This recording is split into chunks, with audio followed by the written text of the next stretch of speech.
issue. Here every week for you on Comics TV. Comics TV. Comics TV. Comics TV.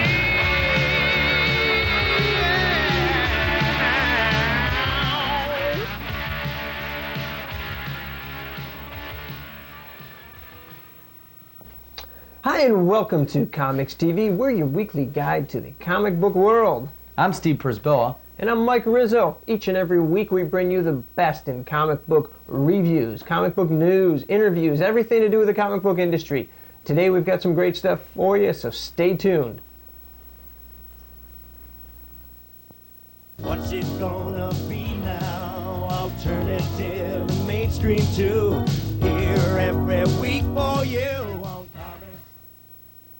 The big news this week, in case you've been under a rock, is number 1 Marvel Comics has agreed to purchase number 4 Malibu Comics for an undisclosed sum. Malibu, whose Ultraverse titles account for 5% of the $1 billion domestic comic book market, will become an autonomous subsidiary of Marvel, which owns about 30% of the market. Terry Stewart, Marvel's president and chief operating officer, said, "Besides an impressive line of titles and characters, Malibu gives us a West Coast presence, and we're looking forward to getting into business with many of the artists who are out there." Malibu founder Scott Rosenberg will remain Malibu's president and will become a senior vice president at Marvel. Rosenberg told Daily Variety that several companies besides Marvel had been vying for Malibu, but he chose them because, quote, "they had the greatest depth of resources that would help us move the company to the next level," unquote. Malibu will remain free to make its own movie, TV, and video game deals. Currently, Columbia Pictures is casting Men in Black, a feature film based on a Malibu title. In addition, several studios are interested in Malibu's Prime. This is going to be something interesting. We're going to watch over the next, could take months, could take years to find out what's actually going to happen here, so stay tuned. Techno Comics, the imprint of Big Entertainment, announced that both of its November releasing titles, Leonard Nimoy's Prime Mortals and Neil Gaiman's Mr. Hero, are ranked in the top 10 of all comic sales by volume from Entertainment this month, the largest retailer of comics in North America.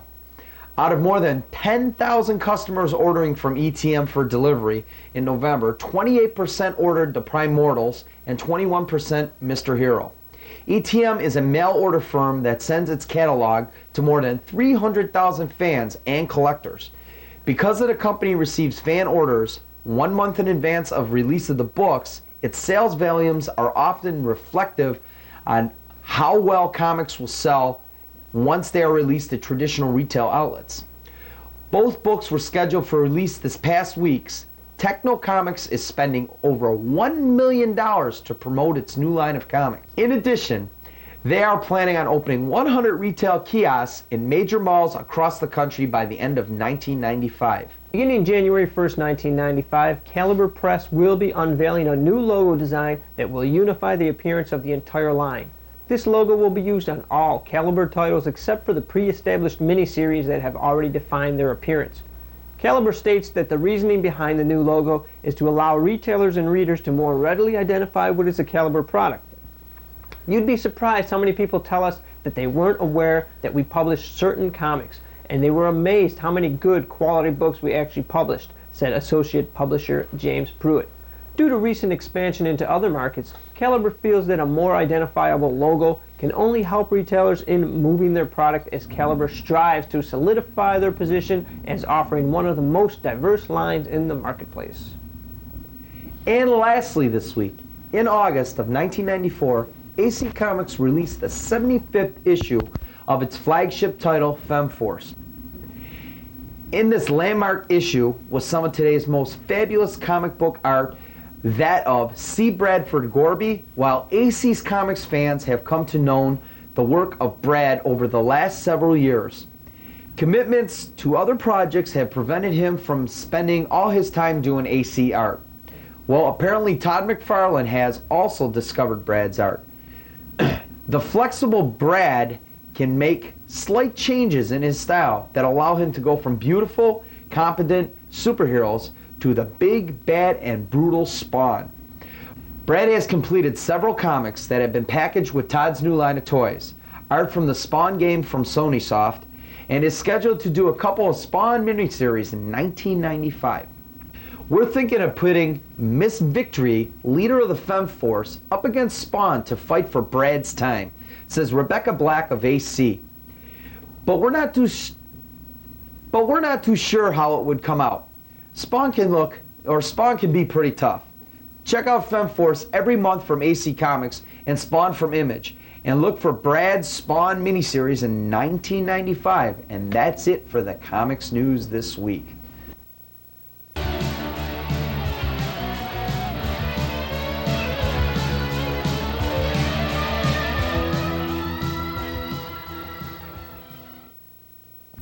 This week on my mainstream review, I have 4 fairly decent books.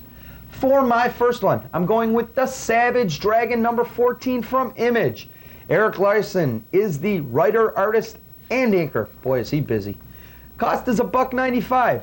The Savage Dragon fights a morphing clone, a creation of Vanguard, who was thought to be dead. But is he? Now this clone takes the mighty Vanguard's form, Savage Dragon's form, a human form. It's a really interesting story. The story in this one was good, but the dialogue was poor because we've seen this kind of story before. The art was excellent, the interest level was good, the action level was excellent, realism excellent, humor was excellent, color was excellent. Target audience, I'd have to say just only Savage Dragon fans. I wouldn't go any further than that because I don't think people off the street would just go pick it up. My overall grade on this one is good. For my second one, I'm going with Prime number 15 from Malibu, or Marvel, whatever you want to call it now. Len Straczewski and Gerald Jones are the writers. George Perez is the artist, and Dennis Jensen is the inker. Cost is $1.95. Do you believe in voodooism? Well, Prime doesn't until now. When Prime goes to a drug house to save some parents of lost kids, he meets Papa Verdi, and the horror begins. Now this one, the story was good, the dialogue was good, the art was excellent, as in most of the Malibu comics. The action was excellent, realism was excellent, humor was good, color was very good. Target audience on this one, I'd have to say Prime or Malibu readers. I wouldn't go with, or now maybe Marvel readers? Could be. Overall grade on this one was very good to excellent. I would definitely pick this one up. The cover art is phenomenal. Check it out. My next one, classic Star Wars, Return of the Jedi, number 1, from Dark Horse Comics. The writer is Archie Goodwin, the artist is Al Williamson, and the inker is Carrie Porter. Cost is $3.50. This is the phenomenal movie adaptation. If you've seen Star Wars Saga, this is the exact adaptation of Return of the Jedi. Everything in this one was excellent. All Star Wars fans should pick this one up, but for $3.50, you don't get the whole story. There's 4 parts in this, so they're going to drag it out. But at the end, they give you some of the sketches of how they were going to make the characters look before the movie started, how Jabba the Hutt was going to look, how some of the characters, the guards were going to look. It's pretty interesting. For $3.50, that's a little pricey, but hey, if you're a Star Wars collector, pick it up. You get a neat little card with it, too. For my last one, Green Arrow, number 92 from DC Comics. Writer is Kelly Puckett. Artist is Jim Aparo, and inker is Jerry Fernandez. Cost is $1.95. Green Arrow has to save his friend Connor from the mob, which he has been involved with. Now, Green Arrow's been involved with them, not Connor. But they're holding Connor hostage to get Green Arrow. Story in this one was poor. Dialogue was poor. Art was poor. Everything but the color in this book was poor. Now, question again. Can a female write a superhero action book? Here's an example. If you want to check it out, just pick it up at the store and take a look at it. I wouldn't purchase it for $1.95, and I'm giving that one an overall grade of a very poor. So that's it for my mainstream this week.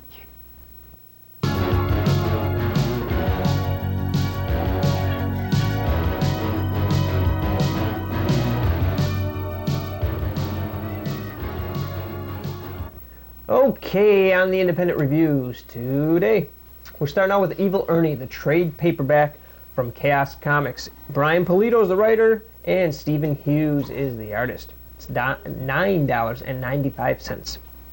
Everyone's favorite killer is back for more blood in this trade paperback collecting the first series. Find out who Ernie is and how he came to be. Where does Lady Death fit into his life? Tons of maiming, killing, blood, albeit black blood, and good versus evil. Ernie is kaput, but will he stay dead? The new series was released last week, so if you read the first issue of the new series, which has a glow-in-the-dark cover, and you like that, and you don't have the original series, pick this up.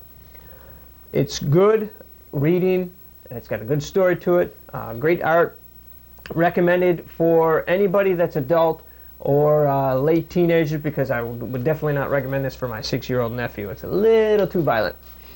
Next we have The Face. It's a graphic novel from DC Vertigo, or it's just a big book from DC Vertigo.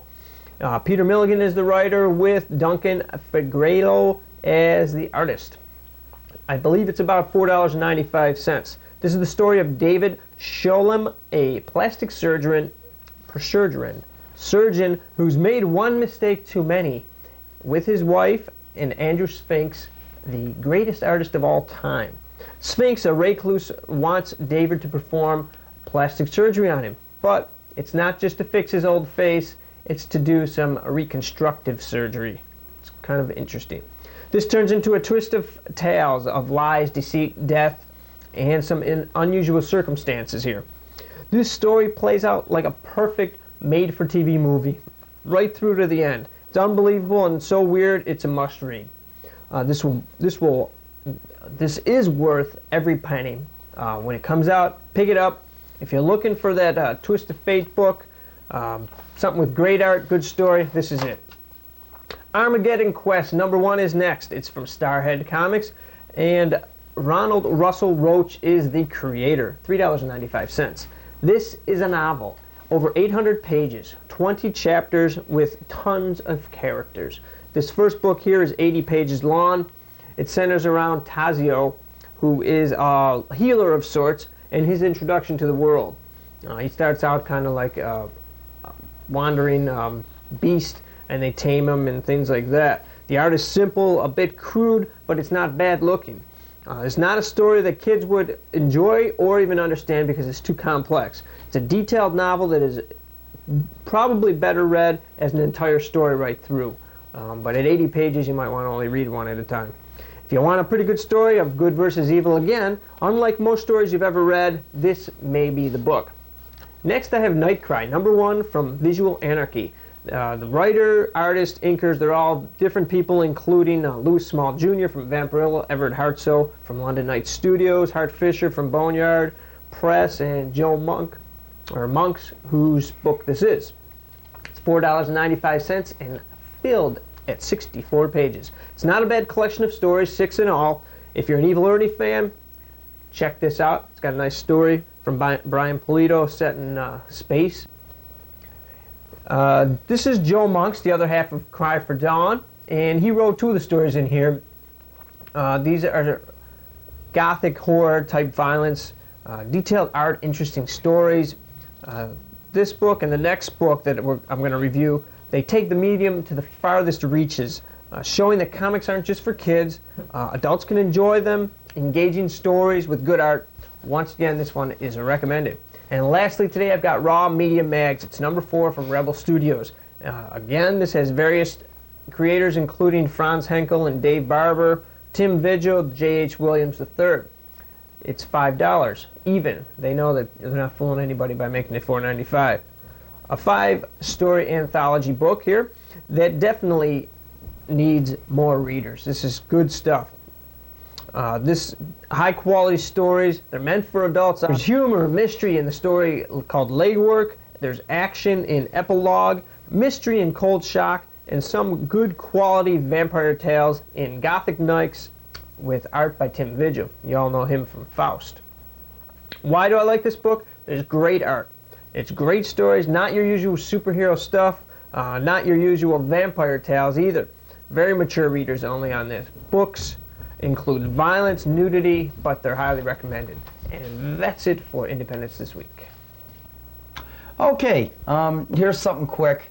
I went to the comic book store last week and I picked up movie adaptation of Snow White and the Seven Dwarfs. This is the actual same thing that you'd see out on video. I sat down and read it, and I'll tell you what, I was laughing, I was scared. This book was great. If anybody would like to pick a book up to read to their children, this is definitely one of them. I know how people are always complaining that comic books ain't for kids and this and that and everything, and oh, comic books are a waste of money, but this is a good learning tool, and this is one of the best books probably to start out with a learning tool, because this movie's been around for how many years? I don't know, 50. 50 some years. This is the actual, they almost look like they superimposed right off the movie and put it in, but pick this up. It's only $1.95, and pick it up. Read it to the kids. Let the kids have some fun. And also, now for a preview, Azrael, #1 in his own series. Now, what I liked about this book is this book opens up with, it's going to explain a little bit how Azrael was created, and then it opens up with an awesome picture of the old Batman shaped like a devil, looking like a devil. There isn't any words in this book because we get the direct market right from DC themselves. They mail us the previews. But this series looks like it can be definitely a really good series when it starts up. It's supposed to be released sometime at the end of December, if I read right. But if you could pick this up, pick it up. It should be a good series. Next on today's show, we have an interview with Guy Davis. You might know Guy Davis if you've read Sandman Mystery Theater. He's done a lot of artwork in there. And we caught up with him a few weeks back, and Steve talked with him. So let's take a look. How did you get your start in comics? Well, I started doing fanzine work for like small press companies that led to comic companies. People kept seeing my work and asking me to do other things. So, what type of comic-related training did you have? none actually. I took art courses in high school, and that was it. Nobody taught that, in high school. So, What are your current projects you're working on now? right now I'm working on Sandman Mystery Theater for DC Vertigo. I do 8 issues of that a year, and then in between that, I try to find time to do Baker Street, which is my own project. Tell us about a little bit about the Baker Street. Baker Street? Well, it's a punk version of Sherlock Holmes.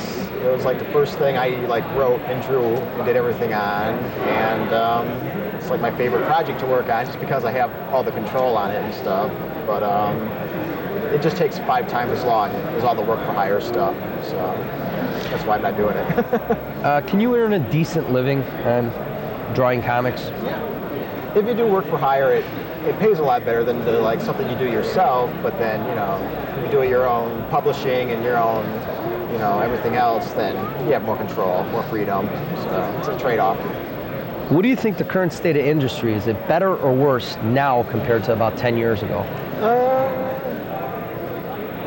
Well, I guess it's better for work for hire, but it's worse for self-publishing, just because if you're not doing something that's, image or, something that's going to have fans trying to collect, then it's not going to sell. It's more of a collector's market now than it was in the 80s. Do you read any comics? Not really. I read a lot, European comics and stuff, but mostly I look at comics for the art as opposed to the whole package. Do you think there's any racism or sexism in the comic industry? In the books themselves or in the industry? In the industry itself. I think so. I think it's like anything. There's always going to be somewhere racism and sexism, How do you usually prepare your pencils for the inker? Sketched or finished? How do I prepare my pencils for the inking, sketched or finish? What do you mean? Sharpen them or? Yeah, are they completed or are they just sketched outlines? I do pretty tight pencils for my own stuff. I ink my own stuff. I don't do breakdowns or anything. So even for myself though, I want it pretty tight. So I don't make mistakes in the inking, It's easier to change. What did you do before you broke into comics? I pretty much got into it right after high school. But, I also supplemented my living by, being a busboy, being delivering papers, doing lots of different stuff, so. Okay, Okay, thank you very much. Thank you. Dr. Demento, Michael Price. He already guessed who he was. What a batch. Thank you, Paul. Yeah, as our colleague Brad Tomte was saying a while ago at this very gathering, it's not quite enough to know amongst ourselves that we are a significant part of the entertainment industry. The greater responsibility lies in spreading the word or seeing that the word gets spread somehow. Fortunately, a lot of us in this very room and amongst our greater community has already undertaken to do so. That's what this category is about, telling the world what we are, what we do, how we do it, and making it relevant to the lives of people outside our community. The nominees in this biographical, historical, journalistic presentation category are A Century of Women Cartoonists by Trina Robbins, edited by Dave Schreiner, Kitchen Sink. Yeah. Comic Book Rebels, edited by Stephen R. Bissett, Donald Fine, publisher.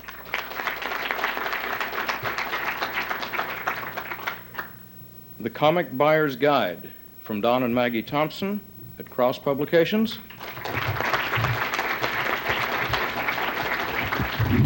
The Comics Journal, edited by Gary Groth, Carol Sobosinski, and Scott Nybakin. Comics Journal Incorporated.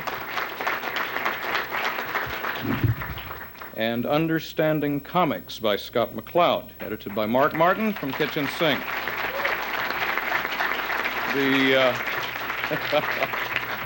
The Harvey plaque goes to our friend Scott McCloud. Please.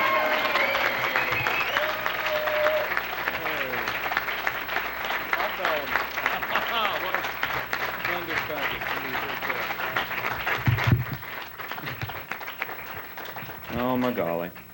Well, I don't know if this is entirely fair. As many of you may know, the original name of the category when the nominating ballots were first sent out was Best Biographical, Journalistic, or Historical Presentation, Film, Book, Video, etc., contributing to the understanding of comics as an art form. I may be the only recipient of this award who is actually plugged by the category. Still, this is a great honor, and I thank you very much. You know, with the first, I was here at one of the early Harvey Awards, and there was a tradition of really short speeches, so I won't go on too long, but this is a little time. By the time that the book actually got published, I had gotten so much support from professionals of all sorts, and just from people who I just had no idea were going to be helping me out, and I already had quite a stack of people to thank by then. A year after the book came out, I have a huge teetering column of thank you notes that still need to be read. It's been really exciting finding out just how many friends of comics there are out there, and the only problem is that I knew that there was a chance I might get an award or something, and that meant that I had to thank all of them at once, and you don't really want me to do that. Yeah, you're one of them, Dave, as a matter of fact. Many of you are even here in this room, so I could really be in Dutch if I don't name you out, but I just can't do it. I just want to thank all of you, and, by name, the one who had to put up with the most by a long shot. And I don't even know if she's still here, because whenever I talk, she starts, there we go. Our baby starts screaming. Thank you so much, Ivy, for putting up with this.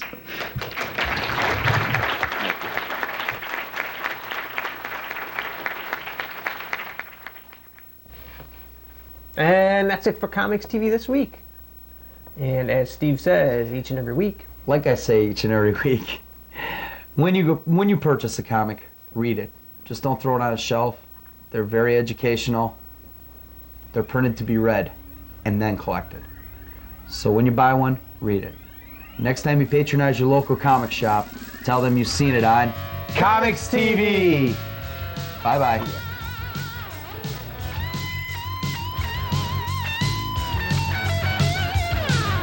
Spider-Man, Superman, they're all coming right to you. Ben and Bart, Archie too. They will all be here for you on Comics TV. Comics TV. Fantasy and enemy, what's it gonna be now? Alternative, mainstream too. Here every week for you on Comics TV. Comics TV.